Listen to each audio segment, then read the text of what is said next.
नमस्कार। समांतर श्रेणी की आज दूसरी कक्षा में आप सभी का स्वागत है। पिछली कक्षा में हमने समांतर श्रेणी के कॉन्सेप्ट, प्रथम पद, सार्वंतर, nवां पद का सूत्र, इन सब चीज के बारे में डिस्कशन किया था और एक आध क्वेश्चन भी किया था जिसमें हम किसी पद को 5वां पद, 10वां पद, इस टाइप के पदों को निकालने से संबंधित था। अब आज हम उसी क्लास को कंटिन्यू करते हुए nवां पद से रिलेटेड ही क्वेश्चन जो है, 2 क्वेश्चन मैंने आज लिए हैं। एक क्वेश्चन ऐसा है जिसमें समांतर श्रेणी दी गई है और उसमें हमें किसी पद को ज्ञात करना है, और एक क्वेश्चन मैंने इस प्रकार से लिया है कि किसी 2 पद का मान दिया है और तीसरे पद को सीधा निकालना है, उसमें प्रथम पद और सार्वंतर आपका मिसिंग है। तो उस टाइप के प्रश्न को किस प्रकार करेंगे उसके पहले मैं थोड़ा सा रिकॉल कर देती हूँ आपका कि किसी भी समांतर श्रेणी मतलब एक ऐसी श्रेणी जिसमें प्रत्येक पदों का जो अंतर हो वो समान हो, समांतर श्रेणी। तो किसी भी समांतर श्रेणी में nवां पद के लिए जो सूत्र हम इस्तेमाल करते हैं वो होता है an बराबर a धन n ऋण a गुणा में d। an equals to a plus n minus 1 into d, जहां पर a जो है आपके प्रथम पद को बताता है, जो n है वो पदों की संख्या बताता है कि कौन सा पद है, 5वां है, 10वां है, 7वां है, 9वां है। एक तो आपका अचर पद है, मान है, और डी जो है आपका सार्वंतर बताता है। मतलब कि अगर हमारे पास कोई समांतर श्रेणी है और उसमें हमको प्रथम पद, पदों की संख्या और सार्वंतर का मान पता है, तो हम उस श्रेणी के किसी भी पद के, मतलब कि आपका 10वां पद है तो n की जगह हम 10 रखेंगे, हमको 10वां 100वां पद चाहिए तो 100वां, 5वां पद चाहिए तो 5वां, वो हम आप निकाल सकते हैं। तो यहाँ हम आज 2 क्वेश्चन को करें, पिछली बार भी हमने किया हुआ है क्वेश्चन, आज हम फिर यहाँ इसी से रिलेटेड 2 क्वेश्चन करेंगे। एक क्वेश्चन है समांतर श्रेणी, समांतर श्रेणी दिया हुआ है 950, 900, 850, आगे और पद होंगे का mवां पद ज्ञात कीजिए। पिछले क्वेश्चन में हमने 10वां पद निकाला हुआ था, चौथा पद निकाला था, इसने बोला है mवां, तो कोई टेंशन लेने की जरूरत नहीं है। समांतर श्रेणी है, हम श्रेणी से प्रथम पद और सार्वंतर निकाल सकते हैं। उसने पदों की संख्या बोला है m, कौन सा, जब भी n का मान निकाला तो कौन सा पद, मतलब mवां पद, तो n की जगह m रखेंगे और सूत्र में मान रखे, आप देखेंगे बहुत आसानी से हमको इसका हल मिल जाएगा। तो सबसे पहले मैं इसका हल करती हूँ।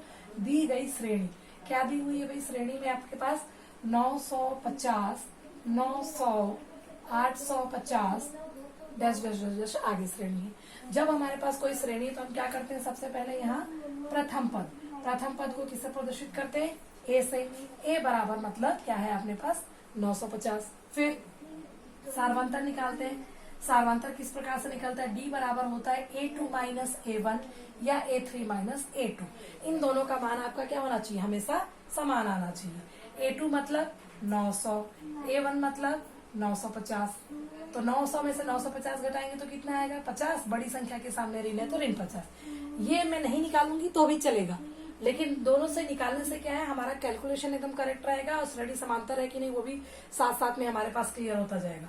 a3 मतलब 850, a2 मतलब 900। 850 में से 900 घटाया कितना आ गया, ऋण 50। ये दोनों समान है, मतलब कि हमारा कैलकुलेशन एकदम करेक्ट है। डी का मान मैंने एकदम सही निकाला। अब मेरे पास प्रथम पद है, डी है।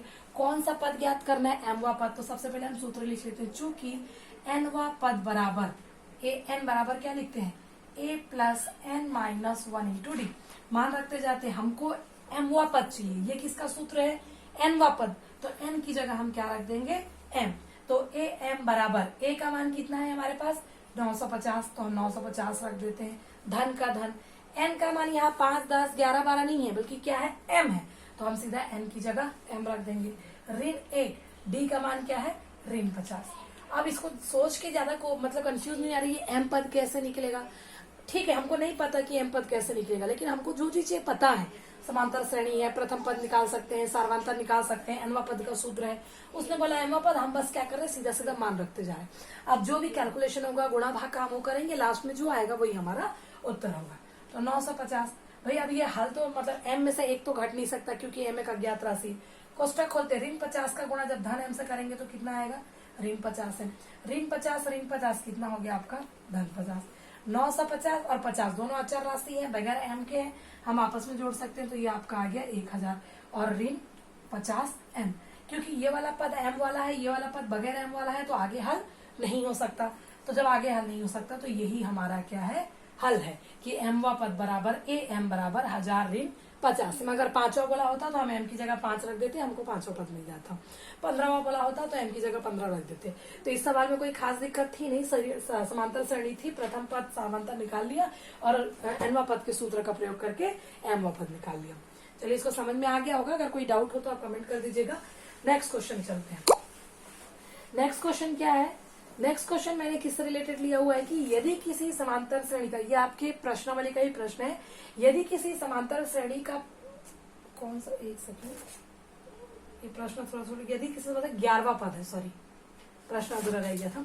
यदि किसी समांतर श्रेणी का 11वां पद 38 और 16वां पद 73 हो तो श्रेणी का 31वां पद ज्ञात करिए। तो अब यहाँ पे कुछ भी नहीं दिया है। समांतर श्रेणी के जितने भी प्रश्न अभी तक हमने हल किए सब में प्रथम पद सार्वंतर देता था। यहाँ पे प्रथम पद सार्वंतर नहीं दिया, सीधा A11 11वां पद, A16 16वां पद दिया हुआ है। तो हम पहले जो जो दिया है उसको याद करने से पहले हम क्या करेंगे, जिस भी प्रश्न में प्रथम पद और सार्वंतर नहीं दिया रहेगा तो हमारा सबसे पहला काम होगा, माना कि समांतर श्रेणी का प्रथम पद A व सार्वंतर D है, ये हमने मान लिया। तब प्रश्न में क्या बोल रहा है, 11वां पद, 11वां पद मतलब A11 बराबर 38। इसको करने से पहले मैं थोड़ा सा रिकॉल करती हूँ। श्रेणी का प्रथम पद A होता था, दूसरा पद होता था A धन D, हमने पिछले क्लास में कंसेप्ट को समझा था। तीसरा पद होता था A धन 2D, मतलब प्रथम पद बराबर खाली है, दूसरा पद बराबर A धन A3 बराबर A धन 2D, A4 बराबर A धन 3D।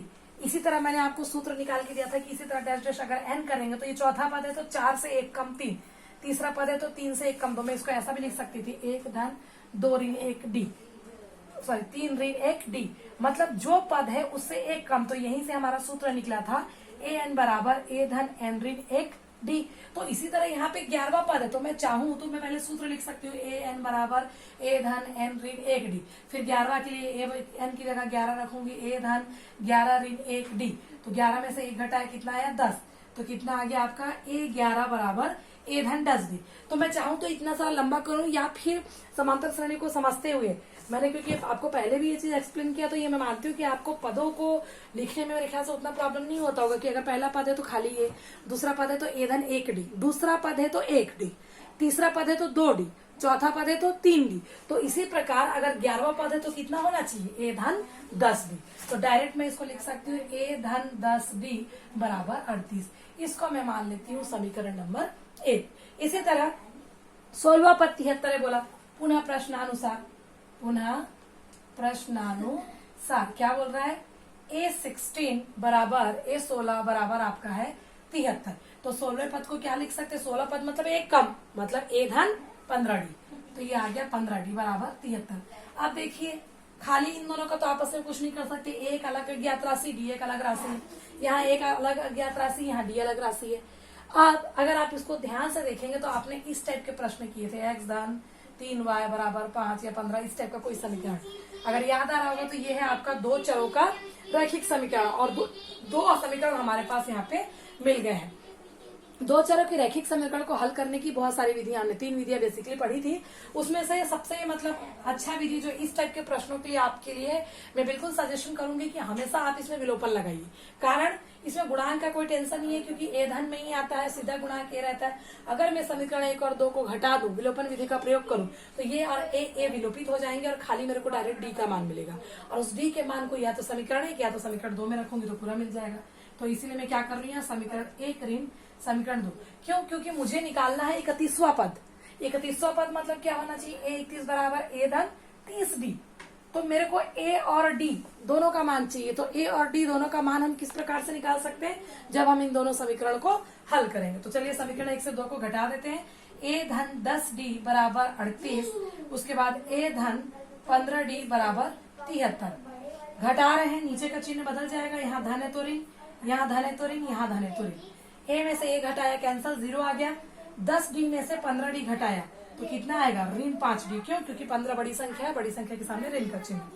73 में से 38 गया, 13 में से 8 गया 5, यहाँ बचा 6, 6 में से 3 गया 3, बड़ी संख्या के सामने ऋण है तो ऋण। तो कितना आ गया आपका, ऋण 5D बराबर ऋण 35। तो हल कर लीजिए भाई आगे। ऋण 5D बराबर ऋण 35। तो D बराबर क्या आ गया, ऋण 35 बटे ऋण 5, ऋण और ऋण कट गया, 5 से कम 5, 5 सते 35। डी बराबर कितना आ गया आपका 7। अब डी का मान मिल गया है, दोनों में से किसी भी समीकरण में रख देते हैं। चलिए समीकरण 1 में रख देते हैं। 1 में डी का मान रखने पर तो रखेंगे तो कितना आएगा, a धन 10 डी बराबर आपका समीकरण था a 10 डी का मान 7 बराबर 38, तो a धन 70 बराबर 38।